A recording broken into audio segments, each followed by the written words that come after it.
बिस्मिल्लाहिर्रहमानिर्रहीम। अस्सलाम वालेकुम। आज हम पढ़ेंगे एटॉमिक साइज़ कि एटॉमिक साइज़ क्या है। एटॉमिक साइज़ की पीरियोडिसिटी के बारे में हम पढ़ेंगे। Students, accurate measurement of atomic size is impossible because atom is invisible and atom cannot exist in atomic state except noble gases. Atomic size की डेफिनेशन की तरफ जाने से पहले मैं आप लोगों को कुछ बातें बताऊंगी जो कि एटम के हवाले से बहुत ही ज़्यादा इम्पोर्टेंट है। स्टूडेंट्स, एटम की हमारे पास एटॉमिक साइज़ की एक्यूरेट मेजरमेंट इम्पॉसिबल है। हम किसी भी एटम के एटॉमिक साइज़ की एक्यूरेट मेजरमेंट नहीं कर सकते क्योंकि हमें पता है कि एटम इज़ इनविजिबल। एटम जो है ये दिखाई नहीं देता, ये इनविजिबल है, ठीक है। और atom can't exist in atomic state या फ्री स्टेट। और एटम जो है ये हमारे पास फ्री स्टेट में या एटॉमिक स्टेट में एग्जिस्ट नहीं करता। ये हमेशा जो है दूसरे एटम्स के साथ कंपाउंड बनाता है और स्टेबिलिटी की तरफ जाता है, सिवाय नोबल गैसेस जिनका वैलेंस शेल कंप्लीट है तो वो एटॉमिक स्टेट में एग्जिस्ट करता है। इसके अलावा तीसरी इम्पोर्टेंट बात जो है वो ये है कि एटम है no exact fixed boundaries. Atom जो है इनकी कोई फिक्स्ड रिजिड एग्जैक्ट बाउंड्री नहीं है कि हम ये बताएं कि इस एटम की बाउंड्री यहाँ से लेकर यहाँ तक है और ये इस एटम की कंप्लीट बाउंड्रीज हैं, क्योंकि एटम जो है वो हमारे पास न्यूक्लियस है जिसके इर्द गिर्द इलेक्ट्रॉन्स जो है वो शेल्स में या ऑर्बिटल्स या ऑर्बिट्स में रिवॉल्व करते हैं और इन ऑर्बिट्स या शेल की कोई फिजिकल एग्जिस्टेंस नहीं है। इसीलिए एटम जो है इसकी कोई फिक्स्ड बाउंड्री नहीं है। That's why atom size changes in different compounds. Different compounds में डिफरेंट सिचुएशन में एटम की साइज़ जो है वो डिफरेंट होती है। मिसाल के तौर पर मेरे पास है एमोनिया, ठीक है। ये हमारे पास एमोनिया है NH3। अमोनिया में 3 हाइड्रोजन है। अच्छा, अब हमारे पास है वाटर, इसमें 2 हाइड्रोजन है। हाइड्रोजन फ्लोराइड जो है इसमें 1 हाइड्रोजन है। तो इस हाइड्रोजन एटम का साइज़ इस मॉलिक्यूल में डिफरेंट होगा क्योंकि यहाँ पर हाइड्रोजन फ्लोरीन के साथ अटैच है। वाटर में इन दोनों हाइड्रोजन का साइज़ डिफरेंट होगा क्योंकि यहाँ पर ऑक्सीजन के साथ अटैच है, ठीक है। और अमोनिया में हाइड्रोजन का जो साइज़ है, एटॉमिक साइज़ है, वो डिफरेंट होगा इससे क्योंकि ये यहाँ पर हाइड्रोजन्स नाइट्रोजन्स के साथ अटैच है। तो इन 3 डिफरेंट मॉलिक्यूल्स में या इन 3 डिफरेंट कंपाउंड्स में हाइड्रोजन जो है इनका एटॉमिक साइज़ मुख्तलिफ होगा। अमोनिया में हाइड्रोजन का साइज़ मुख्तलिफ होगा वाटर से, और वाटर में हाइड्रोजन का साइज़ जो है वो हाइड्रोजन फ्लोराइड से मुख्तलिफ होगा क्योंकि एटम्स का साइज़ डिफरेंट सिचुएशन में डिफरेंट होता है। So in different situation same atom जो है वो डिफरेंट एटॉमिक साइज़ रखता है और एग्जैक्ट मेजरमेंट जो है वो हमारे पास इम्पॉसिबल है। जब एग्जैक्ट मेजरमेंट इम्पॉसिबल है इसीलिए हम जाते हैं फिर एटॉमिक रेडियाई की तरफ, और हम दैट्स वाई हम एटॉमिक साइज़ को एक्सप्रेस करते हैं in term of atomic radii, ठीक है। एटॉमिक रेडियाई हम कहाँ से डिड्यूस करते हैं, कहाँ से लेते हैं? From the measurement of inter atomic spacing bye means of X-rays. हम क्या करते हैं, एटॉमिक रेडियाई की तरफ जाते हैं। एटॉमिक रेडियाई से हम एटॉमिक साइज़ डिड्यूस करते हैं, डिडक्शन देते हैं, ठीक है, प्रेडिक्ट करते हैं। एटॉमिक रेडियाई जो है हम क्या करते हैं, हमें पता है कि एटम जो है वो एग्जिस्ट करता है कंबाइंड फॉर्म में। मिसाल के तौर पर हाइड्रोजन फ्लोराइड है, ठीक है। तो हाइड्रोजन ने हाइड्रोजन फ्लोरीन के साथ मॉलिक्यूल बनाया है, कंपाउंड बनाया है। तो हम एक्स-रेस के ज़रिए हाइड्रोजन और फ्लोरीन के न्यूक्लियाई के दरमियान डिस्टेंस जो है वो हम फाइंड करेंगे by means of X-ray. This interatomic distance को हम मेजर करेंगे और फिर हम इस डिस्टेंस का एवरेज लेंगे या हाफ लेंगे। तो वो एवरेज या हाफ जो है वो हमारे पास हाइड्रोजन या फ्लोरीन का एटॉमिक रेडियाई हो जाएगा, ठीक है। और फिर उस हम एटॉमिक रेडियाई के बेस पर हम एटॉमिक साइज़ प्रेडिक्ट करते हैं और हम एटॉमिक साइज़ को एटॉमिक रेडियाई की टर्म में ही एक्सप्रेस कर लेते हैं, ठीक है। अब हम जाते हैं डेफिनेशन की तरफ। बिस्मिल्लाहिर्रहमानिर्रहीम। अस्सलाम वालेकुम स्टूडेंट्स, आज हम पढ़ेंगे एटॉमिक साइज़। एटॉमिक साइज़ की डेफिनेशन की तरफ जाने से पहले मैं आप लोगों को कुछ इम्पोर्टेंट बातें बताने वाली हूँ।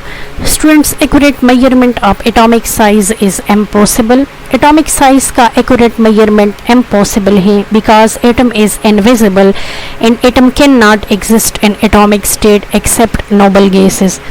स्टूडेंट्स, एटम का एटॉमिक साइज की एक्यूरेट मेजरमेंट इम्पॉसिबल है क्योंकि एटम जो है वो इनविजिबल है, ये आंखों से दिखाई नहीं देता। इसके अलावा एटम जो है ये हमारे पास फ्री स्टेट में भी या एटॉमिक स्टेट में भी एग्जिस्ट नहीं करता। ये हमेशा जो है दूसरे एटम्स के साथ कंपाउंड बनाते हैं या मॉलिक्यूल बनाते हैं और स्टेबिलिटी की तरफ जाते हैं, सिवाय नोबल गैसेस के। नोबल गैसेस जो है वो फ्री स्टेट में एग्जिस्ट करते हैं क्योंकि वो स्टेबल होते हैं। Atom have no exact fixed boundaries.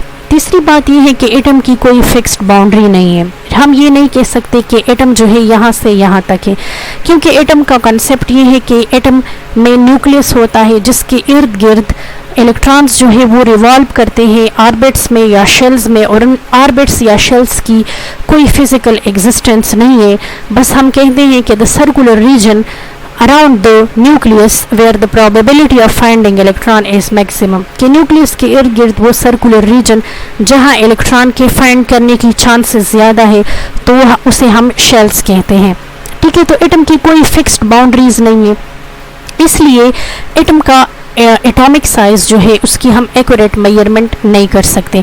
Atom का साइज जो है वो डिफरेंट कंपाउंड्स में डिफरेंट होता है। ठीक है, मिसाल के तौर पर अमोनिया है, वाटर है या हाइड्रोजन फ्लोराइड है। हाइड्रोजन फ्लोराइड में हाइड्रोजन का एटॉमिक साइज डिफरेंट होगा, वाटर में हाइड्रोजन का एटॉमिक साइज जो है वो हाइड्रोजन फ्लोराइड से डिफरेंट होगा, अमोनिया में हाइड्रोजन का अपना अलग साइज होगा। ठीक है, मिसाल के तौर पर हमारे पास ये NH3 है, सही, यहाँ पर वाटर है H, और यहाँ पर जो है हाइड्रोजन फ्लोराइड है। इन तीन कंपाउंड्स में हाइड्रोजन का एटॉमिक साइज जो है वो डिफरेंट होगा। So in different situation the same atom has different size and exact measurement हमारे पास इम्पॉसिबल है, क्योंकि सिचुएशन या कंपाउंड चेंज होने से एटम का साइज या एटम जो साइज जो है वो चेंज हो जाता है। इसलिए हम क्या करते हैं, चूंकि एग्जैक्ट या accurate measurement of atomic size तो पॉसिबल है ही नहीं, इसीलिए हम एटॉमिक साइज को एटॉमिक रेडियाई के टर्म में एक्सप्रेस करते हैं। और एटॉमिक रेडियाई को हम किस तरह फाइंड करते हैं, उसको हम फाइंड करते हैं from the measurement of the inter atomic spacing by mean of x ray. ठीक है, एटम्स के मॉलिक्यूल जो होता है उसमें जब हम इंटर एटॉमिक स्पेस को मालूम करें एक्सरे के ज़रिए, तो हम उसका फिर एवरेज लेते हैं या हाफ लेते हैं और उससे एटॉमिक रेडियाई फाइंड हो जाता है, और एटॉमिक रेडियाई जो है वो एटॉमिक साइज को एक्सप्रेस करता है। मिसाल के तौर पर मेरे पास हाइड्रोजन मॉलिक्यूल है।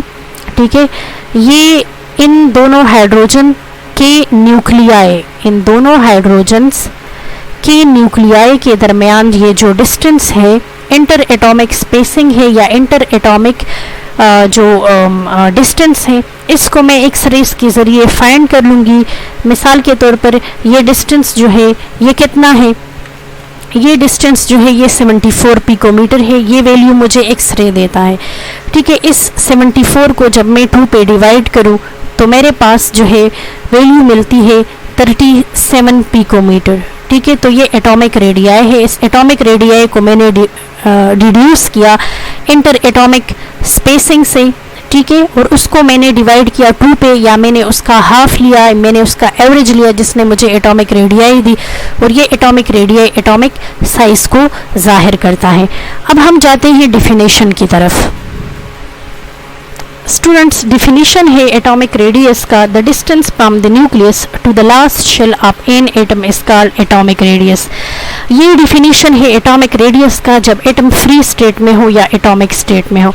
ठीक है, ये हमारे पास लेट सपोज एक एटम है, ठीक है, और ये न्यूक्लियस है। इस न्यूक्लियस से ये लास्ट शेल जो है, ठीक है, ये लास्ट शेल के दरमियान, न्यूक्लियस और लास्ट शेल के दरमियान जो डिस्टेंस होता है उसे हम एटॉमिक रेडियस कहते हैं। ये तब जब एटम फ्री स्टेट में होता है। ठीक है, और जब एटम जो है वो हमारे पास कंबाइंड स्टेट में होता है, उसने दूसरे एटम के साथ जो है मॉलिक्यूल बनाया है, तो फिर एटॉमिक रेडियस की डिफिनीशन है तो फिर एटॉमिक रेडियस की डिफिनेशन है half of the distance between the nuclei of two bonded atom is called atomic radius. यानी दो एटम्स जिन्होंने एक दूसरे के साथ मॉलिक्यूल बनाया है तो इनके न्यूक्लियस के दरमियान जो डिस्टेंस है उसका जब हम हाफ ले लें या एवरेज ले लें तो उसे हम एटॉमिक रेडियस कहते हैं। स्टूडेंट्स, ये डिस्टेंस चूंकि बहुत ही ज़्यादा कम डिस्टेंस होता है, कम फासला होता है, तो इसके लिए हम यूनिट इस्तेमाल करते हैं ऑंगस्ट्रम। ऑंगस्ट्रम को हम रिप्रेजेंट करते हैं ए से, जिसके ऊपर हम डिग्री का साइन लगाते हैं। और स्टूडेंट्स ये याद रखें कि 1 आंगस्ट्रम ये इक्वल है 10⁻⁸ सेंटीमीटर के या 10⁻⁻10 मीटर के। अदर यूनिट जो इन डिस्टेंस को मेजर करने के लिए इस्तेमाल होते हैं वो हमारे पास पिकोमीटर है और माइक्रोमीटर है। पिकोमीटर जो है वो इक्वल है 10⁻12 मीटर के and 1 micrometre is equal to 10⁻6 metre के। स्टूडेंट्स, इनकी जो है इन फिगर्स से पता चलता है कि ये डिस्टेंस बहुत ही ज़्यादा स्मॉल है और इनके लिए जो यूनिट्स इस्तेमाल होते हैं वो बहुत ही ज़्यादा छोटे हैं। ठीक है, अब हम जाते हैं एग्जाम्पल्स की तरफ। एग्जाम्पल में हमारे पास एक है हाइड्रोजन। ठीक है, हाइड्रोजन मॉलिक्यूल है। अब हम हाइड्रोजन का एटॉमिक रेडियाई फाइंड करेंगे। तो हमारे पास दो हाइड्रोजन एटम्स हैं जिन्होंने आपस में मॉलिक्यूल बनाया है। इन दोनों की न्यूक्लियाई के दरमियान जो डिस्टेंस है, जो फासला है, वो हमारे पास 74 पिकोमीटर है। ठीक है, इस 74 पिकोमीटर को जब मैं 2 पे डिवाइड करती हूँ तो मुझे वैल्यू मिलती है 37 पिकोमीटर। स्टूडेंट्स, तो मुझे पता चला कि हाइड्रोजन एटम का जो एटॉमिक रेडियस है वो 37 पिकोमीटर है। ठीक है, एक हाइड्रोजन, ये दोनों हाइड्रोजन है, इन दोनों के दरमियान जो इंटर एटॉमिक या इन दोनों की न्यूक्लियाई के दरमियान जो फासला है वो 74 पिकोमीटर है। तो मैंने इसका एवरेज लिया, हाफ लिया, तो मुझे 37 पिकोमीटर वैल्यू मिली। तो एक हाइड्रोजन का एटॉमिक रेडियस 37 पिकोमीटर है, दूसरे का भी एटॉमिक रेडियस 37 पिकोमीटर है। और मैंने आप लोगों को बताया कि एटॉमिक साइज को हम एटॉमिक रेडियाई के टर्म में एक्सप्रेस करते हैं। ठीक है, तो ये इसका एटॉमिक साइज भी एक्सप्रेस कर रहा है। अब हमारे पास है क्लोरीन। दो क्लोरीन ने आपस में बॉन्ड बनाया है। ठीक है, इन दोनों की न्यूक्लियाई के दरमियान जो डिस्टेंस है, यानी ये डिस्टेंस जो है ये कितना है, ये है 198 पिकोमीटर है। इसको जब मैं 2 पे डिवाइड करूंगी, 198 पिकोमीटर डिवाइड बाय 2, तो मुझे वैल्यू मिलती है 99 पिकोमीटर। तो एक क्लोरीन एटम का एटॉमिक रेडियाई जो है वो 99 पिकोमीटर है। स्टूडेंट्स, अब मैंने कार्बन भी एक दूसरे के साथ बॉन्ड बनाते हैं। कार्बन के इंटर न्यूक्लियस जो डिस्टेंस है, दोनों की न्यूक्लियाई के दरमियान जो डिस्टेंस है वो है 154 पिकोमीटर। जब 154 पिकोमीटर को मैं 2 पे डिवाइड करती हूँ, यानी इस डिस्टेंस का मैं एवरेज लेती हूँ, हाफ लेती हूँ, तो मुझे वैल्यू मिलती है 77 पिकोमीटर। तो एक कार्बन का जो एटॉमिक रेडियस है, ठीक है, वो हमारे पास 77 पिकोमीटर है और दो कार्बन के न्यूक्लियाई के दरमियान डिस्टेंस जो है वो हमारे पास 154 पिकोमीटर है। तो इस तरह हम एटॉमिक रेडियाई को कैलकुलेट करते हैं। ठीक है, कि हम एटम जो है वो फ्री स्टेट में एग्जिस्ट नहीं करता, वो हमेशा मॉलिक्यूल बनाता है। तो हम उन मॉलिक्यूल में दोनों एटम्स की न्यूक्लियाई का डिस्टेंस जो है वो एक्सरे के ज़रिए फाइंड करते हैं और फिर हम उसका एवरेज या हाफ ले लेते हैं जो हमें एटॉमिक रेडियाई देता है।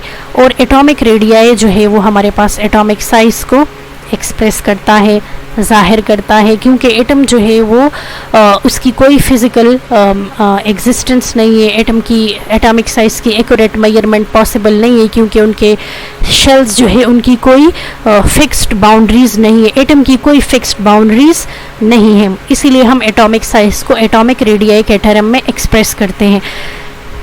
ओके स्टूडेंट्स, अब हम जाते हैं पीरियोडिसिटी ऑफ एटॉमिक साइज़ की तरफ। चूँकि एटॉमिक रेडियस जो है ये हमारे पास periodicity of atomic radius. Students, ये जो एटॉमिक रेडियस है ये हमारे पास एक पीरियोडिक प्रॉपर्टी है। ठीक है, इसकी रिपीटिशन होती है after a certain regular interval of atomic number के बाद जो है इसकी रिपीटिशन होती है पीरियोडिक टेबल में, और ये पीरियोडिसिटी शो करता है। Students along the group down the group जब हम जाते हैं, down the group the number of shells increases. जैसे ही हम डाउन द ग्रुप आते हैं तो एटॉमिक नंबर इंक्रीज होता है, तो नंबर ऑफ शेल्स जो है वो इंक्रीज होते हैं, ठीक है। So as a result atomic radii या एटॉमिक साइज जो है वो इंक्रीज होता है। अलोंग द पीरियड जब हम जाते हैं तो एटॉमिक साइज डिक्रीज होता है, डिक्रीजेस, एटॉमिक नंबर इंक्रीज होता है, ठीक है। नंबर ऑफ इलेक्ट्रॉन और प्रोटॉन जो है वो हमारे पास इंक्रीज होते हैं, ठीक है। तो as a result attractive force between the electron and proton increases, size of atom जो है वो contracts and valence shell come closer to the nucleus.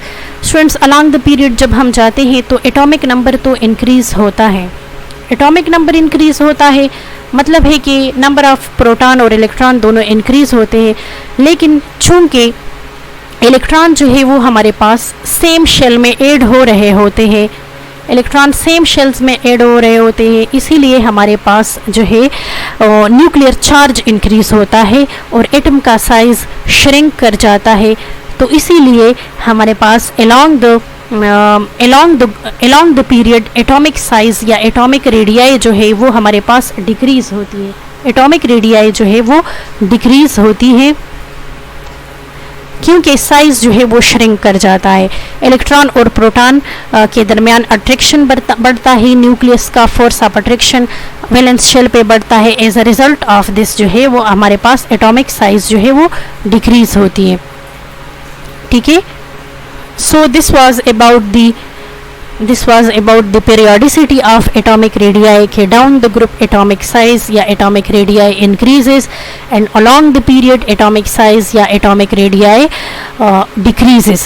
So I hope you understand about the topic. Students, if you like the video, please share and subscribe. Allah Hafiz.